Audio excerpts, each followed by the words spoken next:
So, a while back, maybe about 3 or 4 years ago, I had just gotten my driver's license, and I was told one of the most valuable lessons I think I've ever learned, not just for driving, but for life in general. I was driving a friend's diesel truck just to go from one place to another, and this friend in particular is a police officer, or was a police officer. He's now retired, lives in another state with his family, living a nice life. And he told me, on the road, you always have to think of every possible thing that could happen. Because actually thinking about what could happen, what could go wrong, actually helps you prevent those things from happening. Right? Because I was driving behind a car on this 2-lane road, and he's like, what if that guy suddenly veers off to the road? What if he brake checks you, right? You have to be thinking about this all the time in your mind. Not in a panicked sort of way, but kind of in a just a foresight kind of way, just to be prepared. You know what I mean? One can never be too cautious, especially on the road. And that was a lesson I took to heart.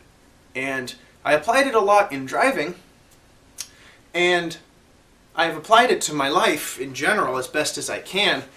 And what this particular story is that I have for you guys today is an example of what happens when such a lesson is forgotten. So I'm driving down this road one day in my first car. It's a 2003 Subaru Forester given to me by my grandfather.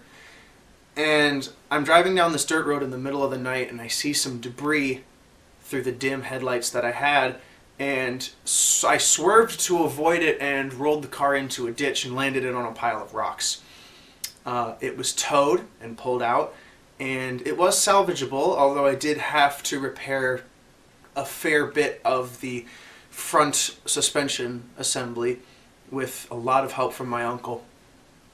And when that happened, it was a good lesson to just kind of be a bit more aware, right? More scenarios to think about, right? And I was like, okay, I'm not going to crash this car again.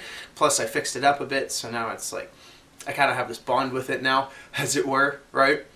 And then in July of 2024, I think it was, July of last year, I was driving home from my fiance's house, my now fiance, then girlfriend, and I was on the phone with her. The phone was on the other seat on speaker. I was looking at the road. Come to a stop. I'm gonna turn left. It's a new intersection, so I'm not entirely familiar with it, and the turn is really wide to go left, especially from the outside turn lane. And I could have sworn that I had the green light, and I started turning, and I'm going maybe like 10 miles an hour at the apex of the turn, and I'm about to accelerate, and out of the corner of my eye I see headlights approaching at, 55, 60 miles an hour, and I did not have time to react at all, because as soon as I was able to process what was about to happen, it had already happened. I was hit in the front passenger tire, and it kind of messed up my back, gave me scratches and bruises all over from where the seatbelt was, sprained my thumb on the steering wheel, deployed airbags, engine was destroyed. And when I went to the junkyard a few days later to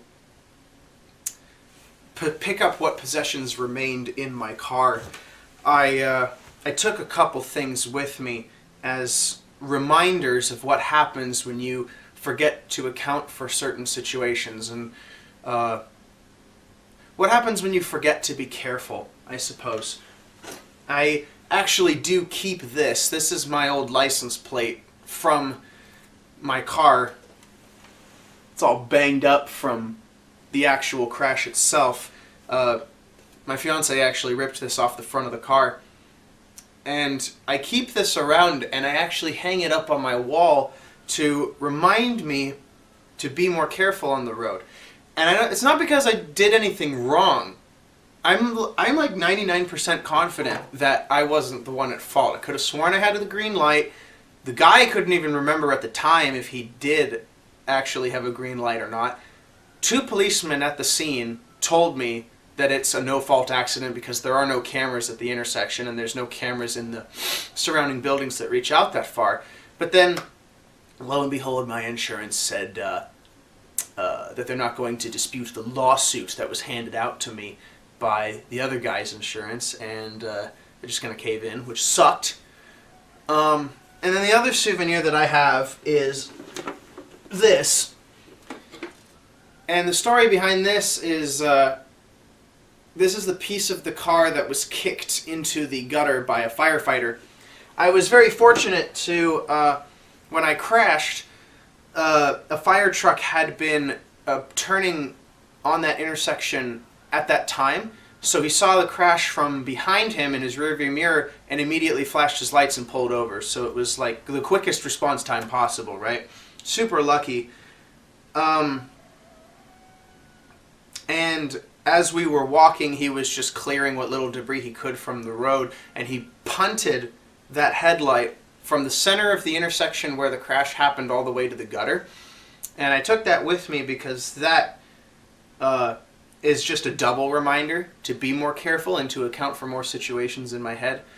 And you might be wondering why I'm even talking about this at all, right? What's the point of this? And the point of this isn't really to be like preachy or anything, or kind of just be like, oh, be careful and stuff, but it kind of is, because I've been wanting to actually talk about this for some time, like to actually voice the thoughts that have been in my head, even though they don't necessarily need to be voiced, right? But it's always good to have a reminder to be careful, because you never know what could happen. And I had that whole bit where like my life flashed before my eyes in a sense, because I did hear, in the instant that I was hit, everything kind of paused for a moment, and I heard a voice ask me, are you satisfied with what you've done? Basically.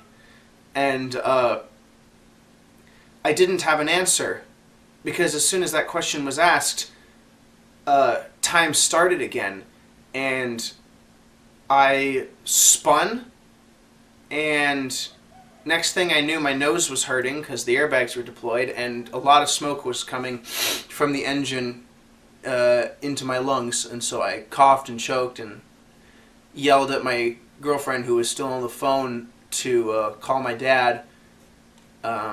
She hurried over as quick as she could. So did my dad, and so did her dad. I guess the point of this is just a reminder for anyone my age or whoever, really, to be more careful and to be aware of what could happen. Not necessarily in a doom and gloom kind of way, but just to keep your eyes open a little more. I hear a lot about reckless behavior, and I see a lot of stupid things on the internet because my algorithms aren't exactly tuned to be very kind in their suggestions.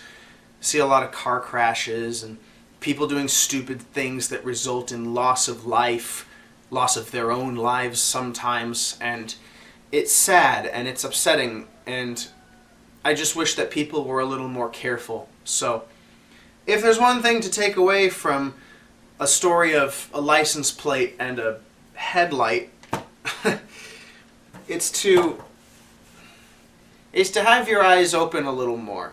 Just be aware of where you're going and what your surroundings are. And there's probably a deeper meaning to this that I'm not able to convey at the moment, because granted, it is 4 a.m. I've been up all night drinking an energy drink and working. I just finished work, so I'm a bit tired, but I just wanted to talk and say all this because I actually was asked this recently. Like, one of my little brothers came in and saw the license plate up on the wall, and he was like, "Why do you keep that around?" And I'm like, "It's a reminder to to be more aware in more ways than one. A lot more ways than one. But, of course, especially being aware on the road. And always, as the first lesson of this video said, to always plan in your head very quickly for every possible scenario to occur, so that if something does happen, maybe, just maybe, you'll be able to react to it and avoid more trouble. So, that's pretty much it. If you've made it this far, thanks for listening to me talk. I just needed someone to talk to, you know? And I wanted to convey this somehow to, I don't know, just to get it out of my head. Because I've been thinking about it for some time now, and I wanted to tell somebody. So, thanks for listening.